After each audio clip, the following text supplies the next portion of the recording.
Thanks, Alex.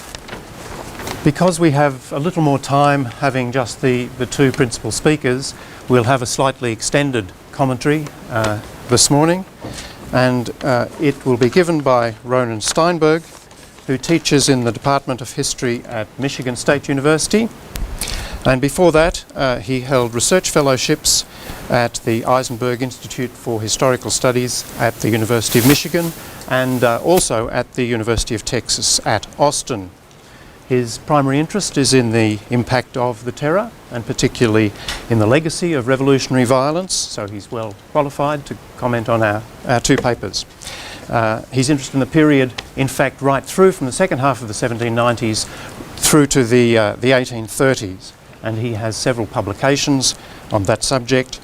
Most recently, the nicely alliterative Retribution, Redress, I can't read my own writing, Redress and Remembrance in Post-Revolutionary France in the Oxford Handbook of the French Revolution. He's also worked on revolutionary justice, and he has a book in preparation entitled, presumably, The Afterlives of the Terror, dealing with the legacies of mass violence in post-revolutionary France. So, commentary from Ronen Steinberg. Thanks. Thank you. We're okay here? All right. I want to thank Alex for organizing the panel and for letting me be part of it. And I want to thank Colin and David for stepping up and saving it from its many misfortunes. One of the misfortunes is that I fell victim to a violent strep in the beginning of this week, so I've prepared everything here in case my throat gives out, all the cough drops and everything, but I apologize in advance. I think we'll be okay. Might be a bit of a cough attack in the middle.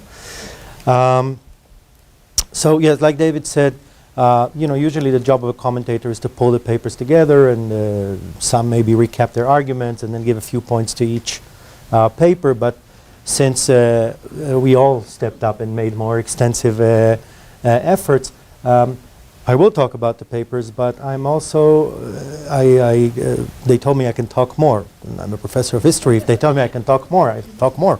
So I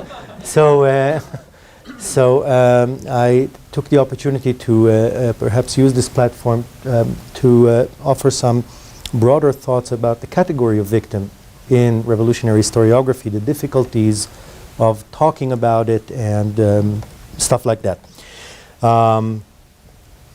Now, at the end of year 2, Robert Landais, a member of the revamped Committee of Public Safety, delivered a report in the name of the revolutionary government. This is a few months after the fall of Robespierre. The purpose of the report was to survey the state of France at that particular moment and to kind of chart its path for the future, kind of agenda for the Thermidorian reaction. Among the many issues raised in the report, Landais discussed the question of responsibility for the terror.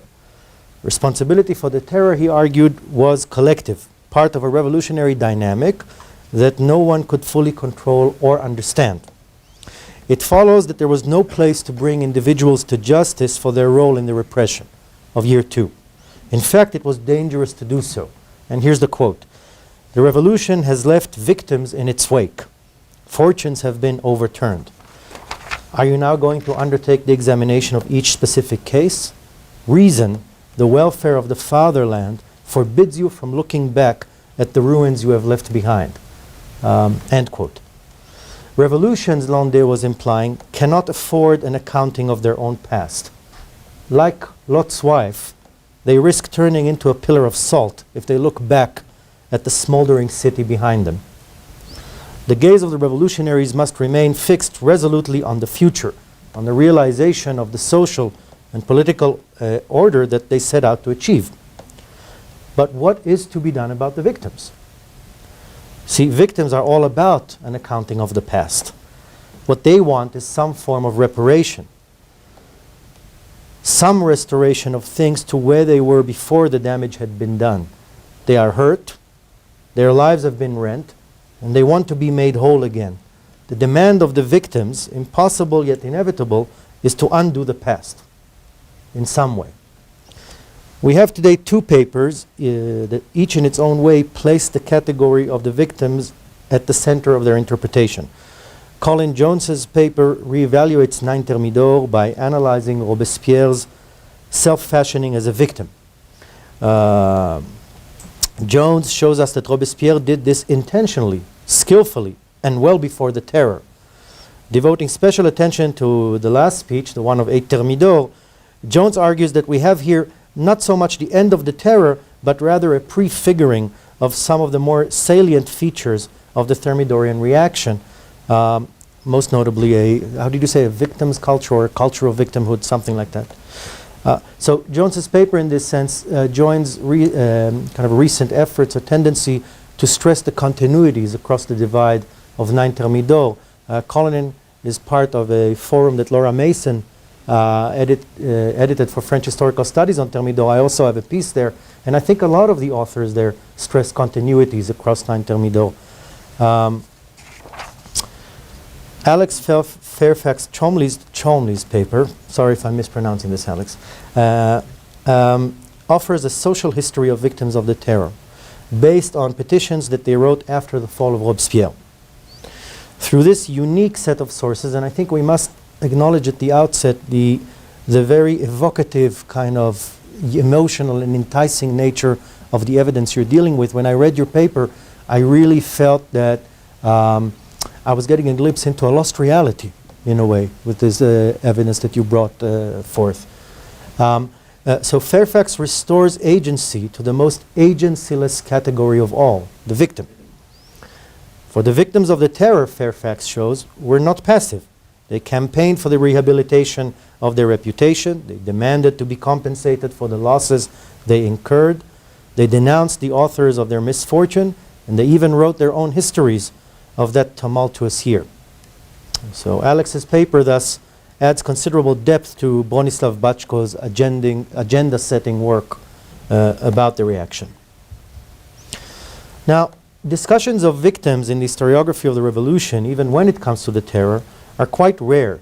It's difficult to talk about victims in the context of this historiography. First of all, who are they?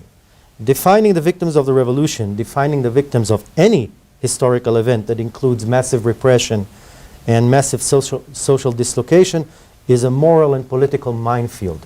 If you start kind of thinking about it, who are we talking? The royal family, the nobility, the church, people who were executed, their families, anybody who saw anything terrible, anybody who was scared that the National Guard will knock on their doors. The category of victim has this kind of infinitely expansive, elastic quality to it, which makes it a bit tricky to work with.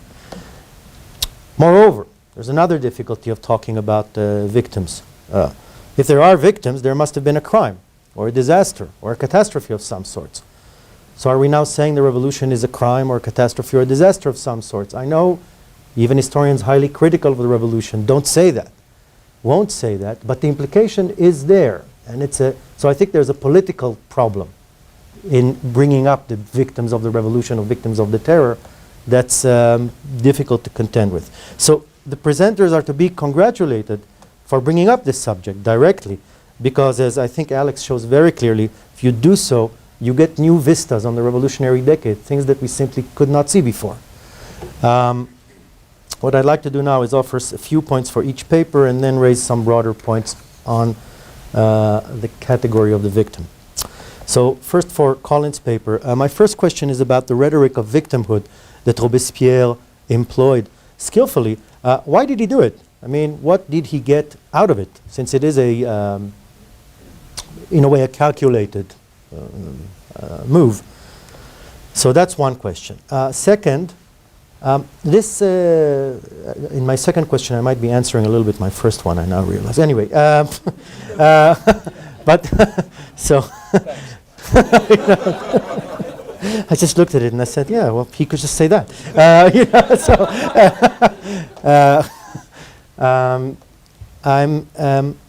This issue of making claims on the body politic from the subject position of a victim, right? The realization that it confers certain benefits because it kind of places one beyond reproach in a way, right? As this figure of absolute innocence.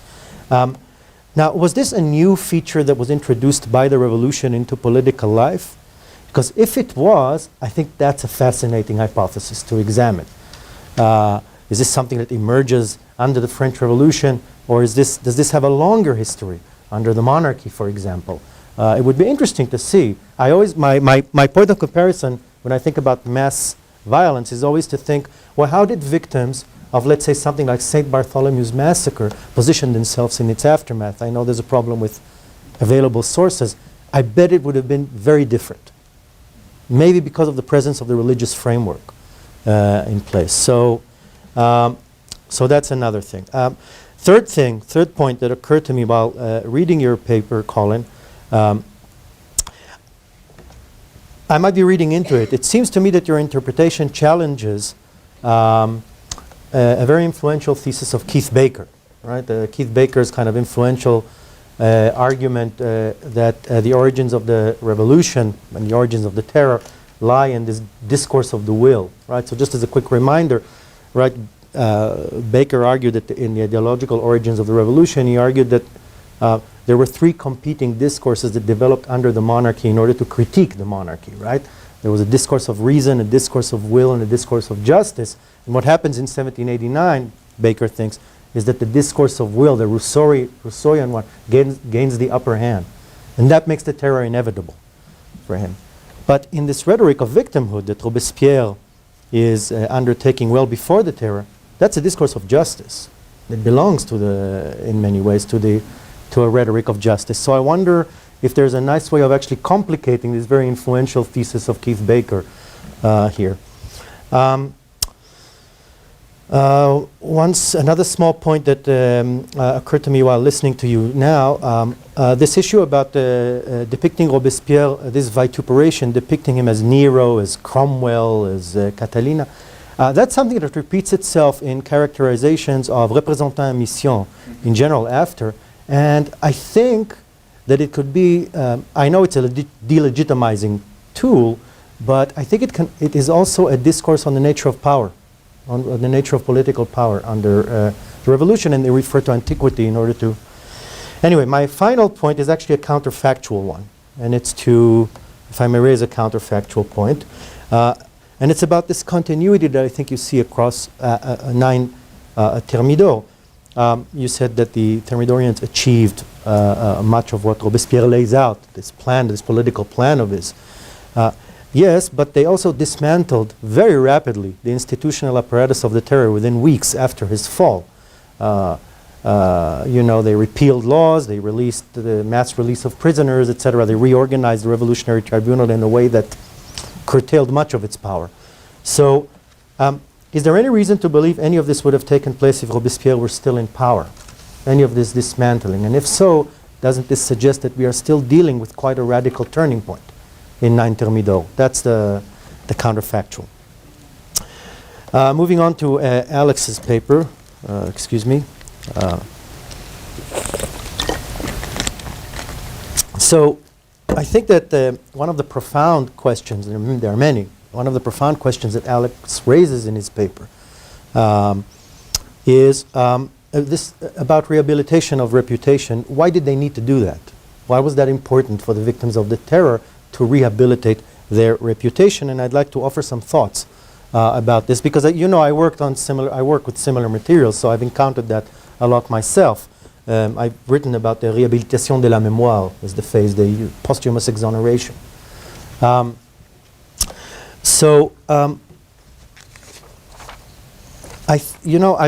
also have written a lot in my other work beyond revolutionary historiography. Right, I write a lot about genocide. Right, and in victims of genocide or other such events, you never find this quest for self-rehabilitation afterward. But you do find it after the reign of. You find quest for compensation and other forms of redress, but not for rehabilitating the reputation. That's not something that concerns victims in aftermath of genocide, stuff like that. But in the case of the terror, it does, and in the case of the Soviet terror, it does. It's an interesting comparison. There's a massive campaign to rehabilitate victims of Stalinist terror after the death of Stalin, those who are released from the gulags. And it's interesting that it's in the revolutionary context where that takes place. So I wonder if part of it has to do with the fact that these are people who have been targeted by a legal procedure. Whether we think it's an appropriate legal procedure or not doesn't matter, but the legal procedure. And so they are they're kind of tainted by that, right? By the status of a criminal. There's a certain civil death quality to it that goes with that. And I wonder if that's a significant thing. I also wonder if there's a social class dimension to this, because I don't think it was important equally for all people to rehabilitate their reputation. It was important for people of means. It certainly was important for noble characters, for noble victims, victims from families of the nobility. But I came across a lot of petitions of victims who were illiterate from the lower, they signed with an X. Somebody else wrote it for them. They signed with an X. They only want one thing. They want the property back. That's the only thing they're worried about, right? They might say, I'm innocent, whatever, but they don't care what you think. They just want the property back. So I wonder if there's a social class dimension to this. Regarding the denunciations, I'm struck by how continuous they are actually with the practice of denunciation under the terror, right? A widespread, well, not just the terror, but from the earliest days of the revolutions. Colin Lucas has written about this. I think it's Jacques Guillemot has written about this, and Antoine de Bec called it a kind of spectacle of transparency that they try to establish for these denunciations. So the interesting thing, if that is true, is are these victims actually taking part in a quintessentially revolutionary practice, maybe without realizing, without knowing that they're doing that?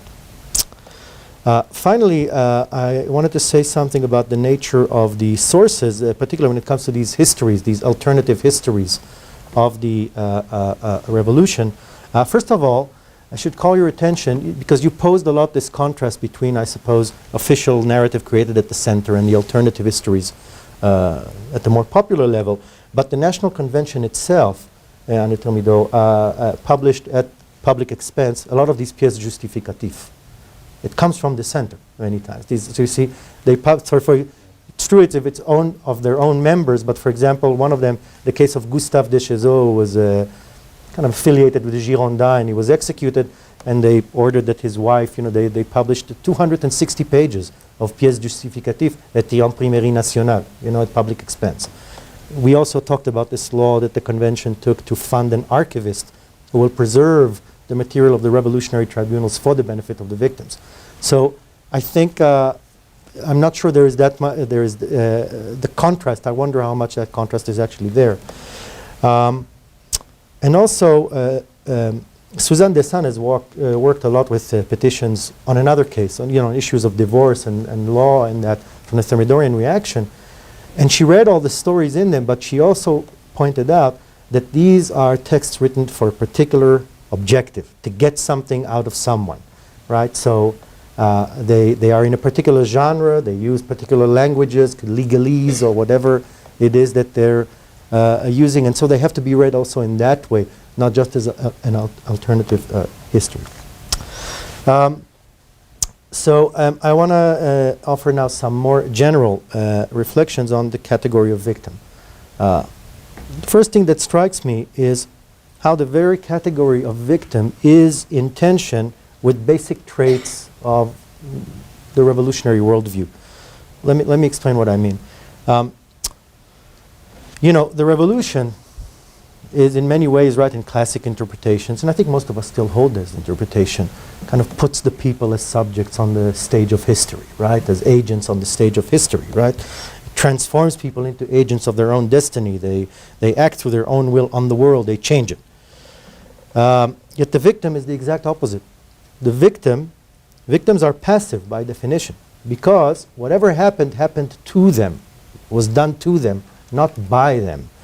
So that's one tension. The victim is the opposite of the virtuous citizen. The virtuous citizen is the master of his or her own fate. The victim is not. So there's an immediate opposition there. Also, as I've already noted when talking about Landé's speech, the beginning of my comments, there's a fundamental clash of temporalities between the victim and the figure of the revolutionary citizen. The revolutionary citizen looks forward to the future, to the realization, the goals of the revolution. The victim looks backward. So there's an inherent tension here, and I wonder if that's part of the difficulty of talking about victims in the context of revolutionary historiography. Speaking about temporalities, I think that writing about victims presents interesting difficulties for historians, because victims are the bearers of a past that does not pass, or that has not passed. Whether one uses the language of trauma, modern, or of haunting, more ancient figure of trauma, for victims, a certain part of their past always threatens to kind of rear its ugly head in the middle of their present. Now the question is, what do we as historians who are trained in thinking about time kind of as past, linear past, that's how we construct our narratives, right? Past, present, future. What do we do with this disruption of linear temporality that the victims present? How do we write about them? I think this is related to the problem of writing about aftermaths in general. See, writing about aftermaths, I wonder if Alex, particularly if you encountered that also, it's the opposite of common historical logic. So normally, how do we construct explanations, I think, as historians, right? There's something we want to explain. And that something is at the end of our chronological arc, usually, right? We want to explain the Russian Revolution. So we go back in time to 1880 or to 1450. Doesn't matter, but we go back in time and we construct our narrative forward, leading towards an end point in time, which is the thing to be explained. But aftermath, writing about aftermath is the exact opposite. You start with something. And then you hurl kind of into, I imagine the common historical narrative shaped like a cone, from a very broad thing leading towards the thing to be explained in the end. Aftermaths are the exact opposite. It's not clear what we're trying to explain, actually, where the explanation is leading. And I wonder whether writing about aftermaths and victims calls for a different mode of historical writing, one that is perhaps phenomenological, descriptive of some sort, something like that. So that was my second general comment. My third general comment, I want to call your attention to the 1798 Dictionnaire de l'Académie Française, how it defined victim. According to the dictionnaire, a victim is, quote, wait a minute, a victim is A. There's a couple of definitions. A, in ancient religious laws, the animals that are sacrificed to the gods as offerings of appeasement or expiation. And B, someone whose interests have been compromised or sacrificed, someone who has suffered unjustly. So the victim is a category that traverses the theological and the juridical domains, right? In the theological sense, the victim stands at the center of a sacrifice, a ritual of transformation from the profane to the sacred, from a lower to a higher plane of existence. That's how the Durkheimians, at least, define sacrifice. He's a sacred figure, the victim, in many ways. In the juridic, or the figure that makes possible the transformation from the profane into the sacred. In the juridical sense, the victim is the one to whom justice is owed, the figure of innocence, and giving him back, him or her, the justice that is owed will restore a certain moral equilibrium that's been upset by the damage, by the injury. So in both cases, the victim is a figure of transformation, even of a certain creation, of something new.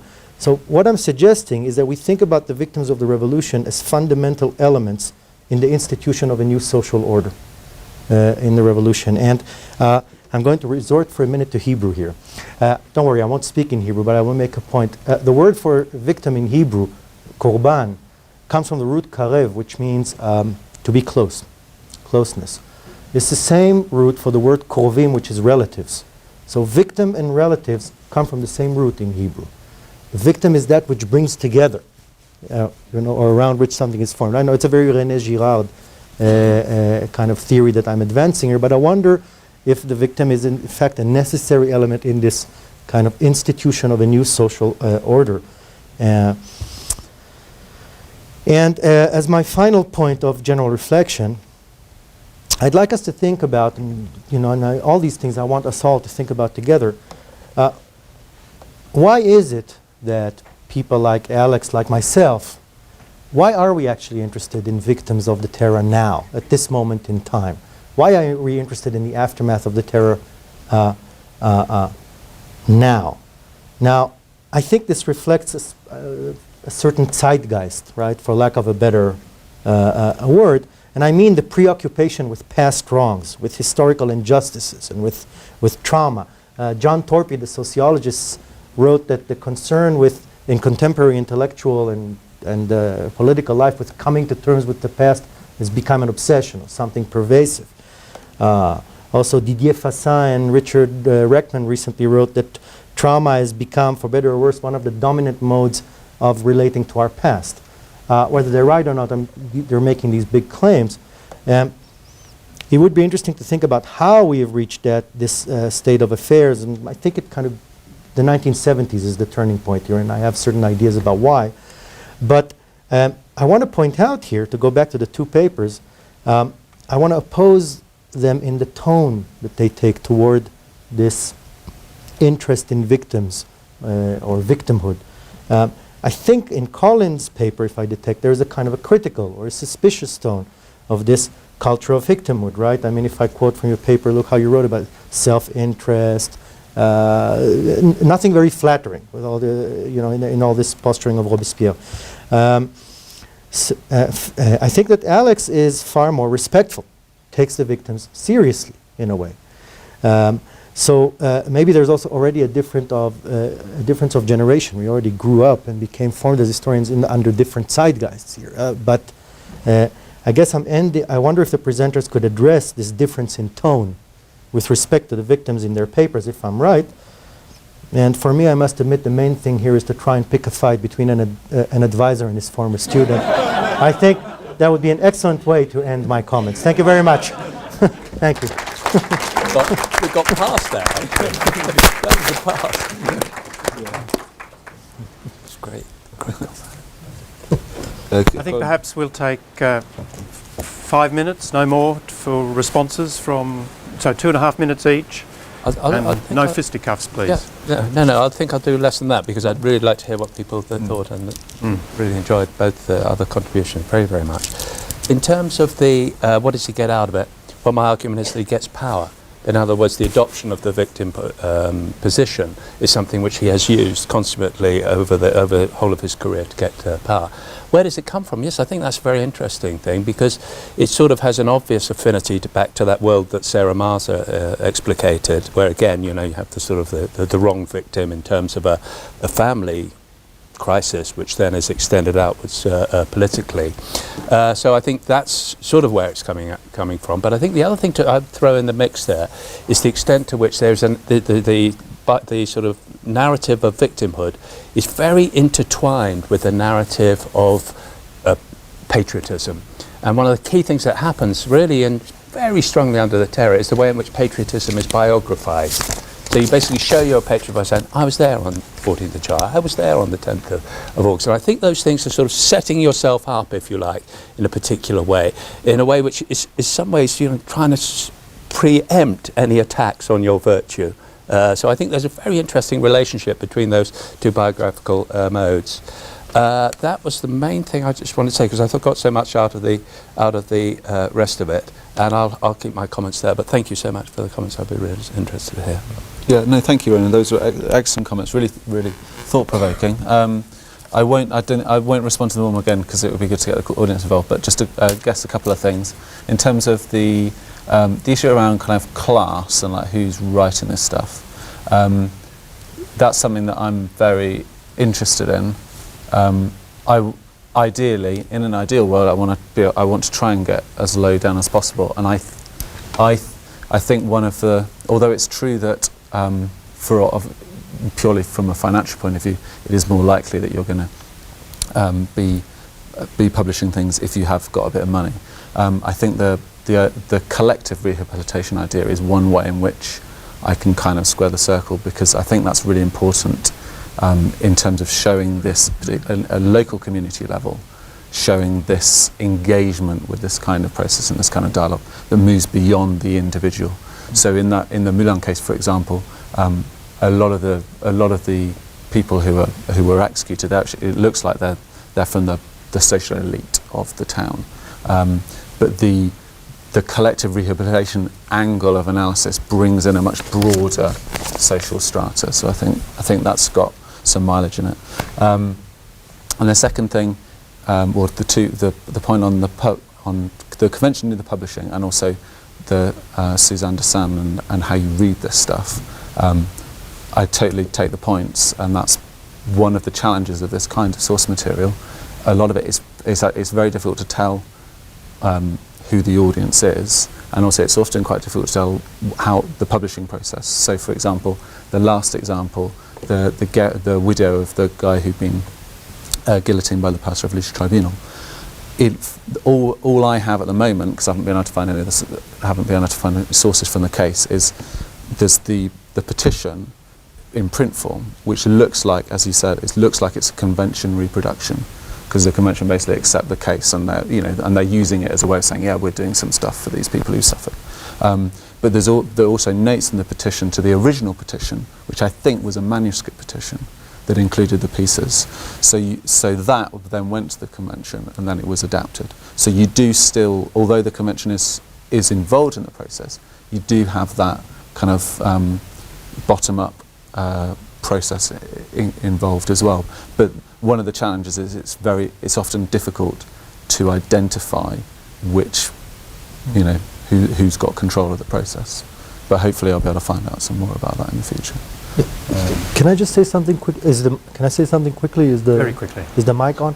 I think most of the petitions are actually manuscript, right? Most of the petitions are sent by victims, never intended for public circulation. They're sent to a direct committee, usually the Committee of Legislation, right? Mm-hmm. And they remain in manuscript. But it depends. It depends on the it depends on the petition, and also I think a lot of it is there are different types of petition, and so I know that my sense at this stage is that there is that process of manuscript petition, but a lot of it is to do with victims who were killed during the terror. Yep. And there's a much broader constituency that's involved, and some of this stuff is being printed locally, and it doesn't go, it's not part of the convention stuff, and you can see from, there are the printer details, and it's not convention houses, So there are definitely multiple tracks that are developing. We have about 15 minutes for audience questions and discussion. Now, because this is being podcast, we need to use the microphones. There are 2 microphones, so please wait until you have the microphone, unless you want to remain totally anonymous. Please, if you make a comment or ask a question, start with saying who you are. Yes, over here, and then up the back. Thank you. Hi, Laura Mason. Thank you for such a terrific panel. These are great papers that have given me things to think about for months ahead of time. I'm not sure that I have a question so much as a comment as on how these things link together. So, Ronan, you said in your comment that you juxtaposed revolutions as looking forward and victims as looking backward. But then you went on to talk about the idea of the victim as somehow playing a transformative role, and I think that that's more what's going on here, and what's going on with both of your papers. That there's this language of victimhood that's sort of fundamentally intertwined with revolutionary language. If looking backward across the revolution, you can say everyone's a victim. That monarchists suffered, aristocrats suffered, but looking forward too, I think that that victimhood is fundamentally intertwined with a language of transformation. We suffered under the old regime, therefore we need to create a new regime. And so, Colin, in listening to your paper about Robespierre, one of the things that I was struck by was how many of the tropes you identified in his speech overall correspond to tropes that I see in Babeuf's speech. This is how much I've suffered, I'm sick, I'm ill, I'm failing, if I can do this one last thing. And Babeuf, despite what his accuser said, was not really a Robespierreist. So for me, it raised the question of not only how much is Robespierre's A Thermidor speech embedded in tropes that are visible throughout his speech, but how much are the tropes of his speech tropes of revolutionaries in general? Sort of how common is this? Is this something Robespierre is doing, or is this something that he is sort of forging out of a more common revolutionary practice? And then, Alex, listening to your discussion of these tracts, I was struck by by something similar to what struck Ronan, is the degree to which this is a familiar language. You must have seen this in reading petitions under the Terror, too. And I see it in all kinds of petitions. Petitions, when I looked at singers asking for pensions at the end of the revolution, or villagers asking for compensation because of trees that aristocrats had planted near their roads, that there's a particular kind of legalistic language. And in a sense, what these pamphlets are doing, the ones that you discuss, they sound to me like they're making legal arguments. They're making cases before the court, whether it's a court of public opinion or whether it's a particular legal court. So then it seems to me that the key issue is really how this familiar legalistic language becomes different because of the particular post-Thermidorian context. That it's a familiar language, but it's a familiar language that's being used in a new context and is being fused with other kinds of cases. So, as I said, I'm not sure that those are questions so much as comments, but it's terrific what all of you have discussed. Can I come briefly? I think, well, I agree with that totally with what you're saying, actually. And just to say, I think Robespierre does something which is widely done, which is a general thing, but he does it very well. And it needs that discourse to be out in the world and to be comprehensible for him to be successful.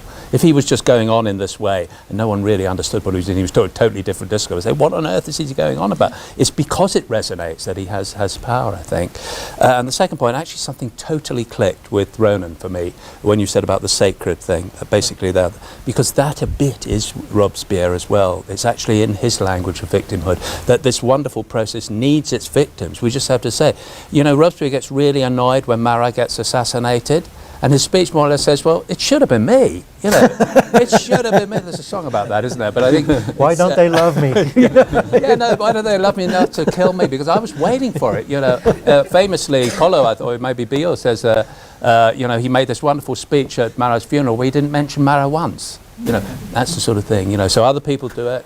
Clear, Marat does it as well, but he does it in that very specific way. But I think that sacred, that theological element, is part of Robespierre's, and maybe more generally. I have to think about that a lot. Really interesting. Alex? Yeah, and just very quickly, I totally agree with what your comment entirely. And in terms of the continuity, I mean, I've written about printed defence tactics during the Terror, and even, I mean, with this broad theme, you've got people who are in jail throughout, and it's not that they just start writing after the Terror; they're writing during the Terror, and they're printing stuff during the Terror. So it's all, the continuity is, I mean, it's absolute. So like your chapter in Oxford Handbook, for example, you know, when I was reading that, I was like, you know, this kind of stuff it's the same thing. It's the Ninth Thermidor does not act as this kind of doorway to another world. It is, we're dealing with a very strong continuity across the period. And the other thing with the, in terms of this being a very familiar kind of legalistic language and why things might be a bit different afterwards, I think my angle would be that what I'm trying to do is explore how people are able to use something that is undeniably familiar and in some cases has a legal potential as well, or, you know, that people can get something out of it. It's precisely because it's familiar that they're using it, and it's how much they can gain out of it. So this idea of them actively pursuing something. So it's not just that they randomly, that all revolutionaries, all they want to do is write kind of very convoluted prose about, you know, their personal history and their national history of the revolution. It's that they're making conscious tactical choices to engage with a language, a rhetoric, a process that everybody is familiar with, because they can see they can get something out of it. Not necessarily money, but even just rehabilitation, and at a collective level as well. So I don't know whether. At the back there? Yes, my name's Adam Zentek. I'm from Stanford University. Alex, it's been a long time. I have a question, a very simple one for Alex. Is there any way to tell whether these petitions actually worked? Did people get recompense did they have a rehabilitation of their reputation, and how do we know?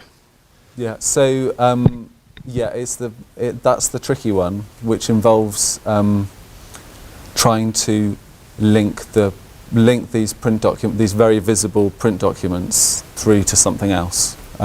So you can track some stuff through if someone has petitioned the convention, you can sometimes see evidence of them gaining compensation. That does happen in limited circumstances. Ronan knows a bit more about that, I think. One of the things I'm hoping to do next year is to try and match up print activity and local judicial activity. So where the compensation culture that's going on in the courts at local level. I don't think that it would probably be very unlikely that you'd be able to match up specific cases, but as broad phenomena that are interlinked. That's the way I see it going. And then I guess one of the advantages of the idea of collective rehabilitation is because it's so broad. One of the things about that is that even when you don't have evidence of a tangible impact, as long as you have some kind of circumstantial evidence around dissemination and the idea that some people are going to be reading this stuff, I think you can develop arguments about that kind of thing having an impact at a local level, on the street, door to door with the neighbours, that kind of thing. David, let me just jump in and say here also in answer to your question, there is actually tangible impact. First of all, there's a decree on restitution that the convention puts into place in June 1795. And if you go to departmental archives in the months after that, you'll see the records. I've done this in Vaucluse and in Rouen, in Lyon, but I'm sure in other departments as well.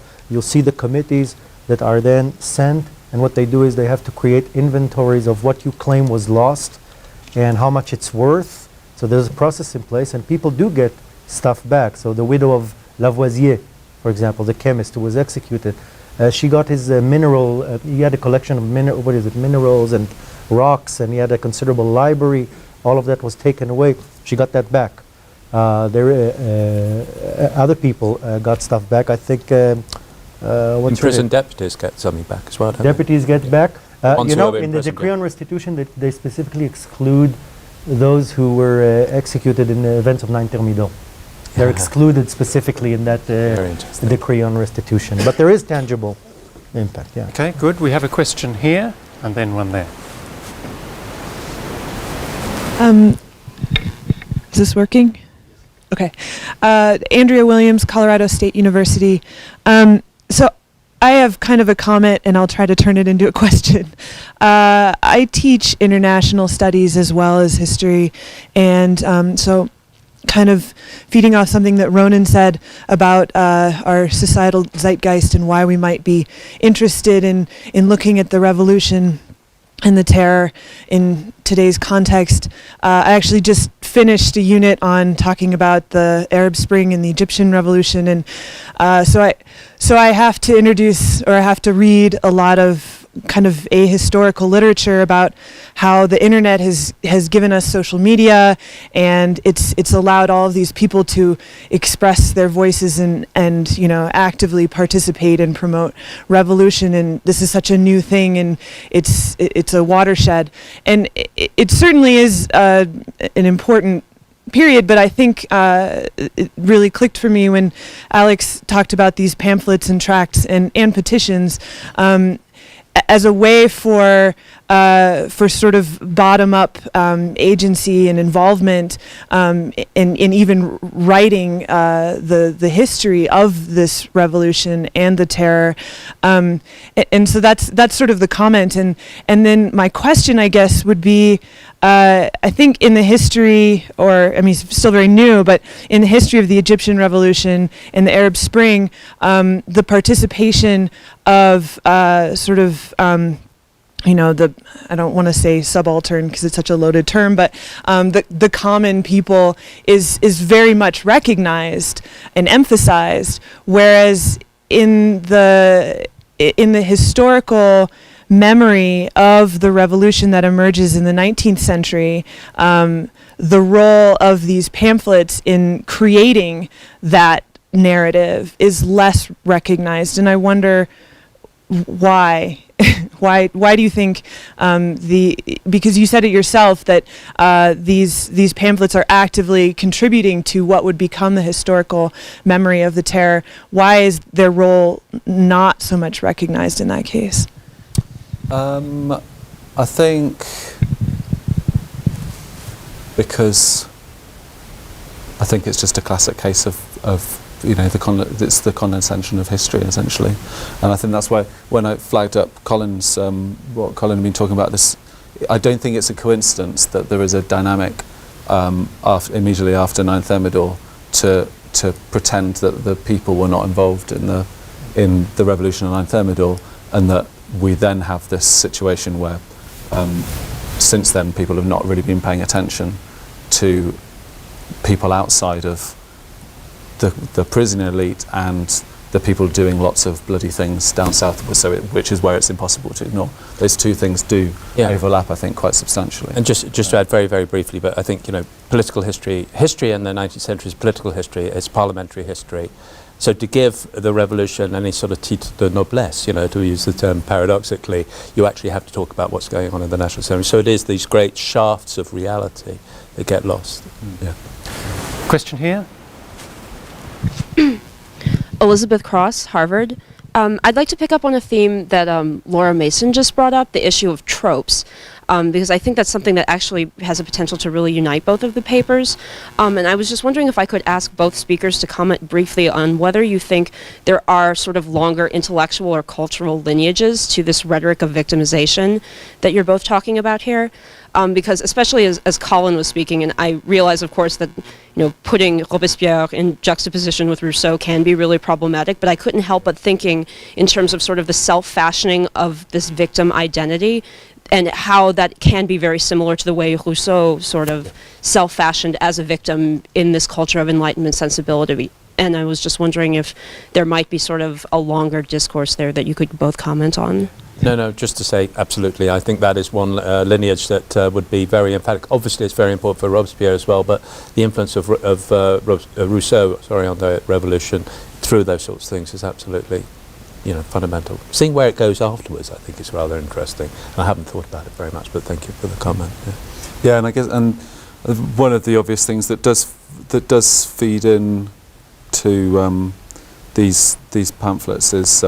If you look at the 18th century as a whole, the classic kind of discourse around despotism and the role of a prison system within that, and things, the image of the Bastille, for example, and the way that it's exaggerated in the second half of the 18th century, issues around the lettres de cachet and stuff, and going into the 19th century, it's interesting that you still get kind of prison motifs in literature. So the Count of Monte Cristo, for example, would probably be the most obvious example of that kind of thing. It does seem to have a resonance with kind of cultural life more broadly. Yeah, just flag that up because I think prison literature about the terror written under the Thermidorian directorial period is an incredibly rich field, I think, which historians really have, again, rather neglected in the past. It would be very interesting to set that against what we've been talking about, I think, as well. We have time for one last question over here, I think. Kirsty Carpenter, Massey University. Thank you for a very rich paper. You've foreshadowed a little bit. I think one of the things... Who was your question for? Sorry, Alex. Looking at the issue, a little bit for both of you, but looking at the issue that links the victimhood and the patriotism, because it's the idea that the law taking away your right to be a patriot, which is fundamentally what the émigrés are reacting against. And I just wondered with Alex particularly, you didn't sort of mention at any point that this pamphlet literature that is being disseminated is also in the context of the literature that is coming from the émigrés and the beginnings of, where we run up to La Létendale and the Défense des émigrés. I wondered why you stopped at 1795, perhaps just to deal with the quantity of literature, but it you almost want to go into 1796, because then you have the pressure on the deputies to face this, what is increasingly a barrage coming from both sides, and threatening the idea that the revolution is really the only bastion of patriotism. You know, there's this idea that really that it's not quite so much, although they want compensation, they want a legitimacy, and I wonder whether you felt that in the pamphlets, that this was really something more fundamentally. It can be condemned as being just a sort of a navel-gazing reclamation of their own self-worth, but it is also something that is family-based, it's relationship-based, and it brings in a lot more people than just the émigré or the victim affected. So that plus the centrality to law, I wondered whether you had sort of a sense of there was two prongs to this, that it was a wave of literature coming. Yeah, sorry, do you mean a wave, do you mean responding Well, it was to that wave? juxtaposed by the émigré literature that was coming in from outside France, little by little. Yeah, I mean, I think so. In terms of the dates, but essentially, I don't know very much about the directorial period yet for research purposes. It's just it will develop in time. Beyond that, in terms of juxtaposing it with a kind of an émigré literature answer, I could see the potential there. I don't think that's probably going to be a route that I go down. What I don't want it to, because I feel like the danger with that kind of angle is you turn it back into a national, Paris-dominated, high political issue. And what I want to do is emphasise very local stories of what is going on and local dynamics. And I'm not sure whether there's going to be that much interplay with a broader kind of émigré right-wing discourse. I may be wrong. Well, you have got my first instinct would be it wouldn't be. Let's give Colin 60 seconds, because we really are out of time. We'll talk about this later, Kirsty, as well. But I think you put your finger on something which I think is terribly important. It's not this compensation culture, not saying, I just want my stuff back. It's also saying, I want my honour back, and I want my reputation as a patriot back. And sometimes that third one is just as important. And all of those three are actually about the local level as well as the national. So it is, as you say, very interesting. I love the idea of... And the women want their honour back. Yeah. We need to finish there because we're all victims of caffeine deprivation. Rehabilitation, however, is at hand, just outside. So please, but before that, please thank our speakers for a wonderful presentation. Yeah, excellent. Can I have your paper? Great.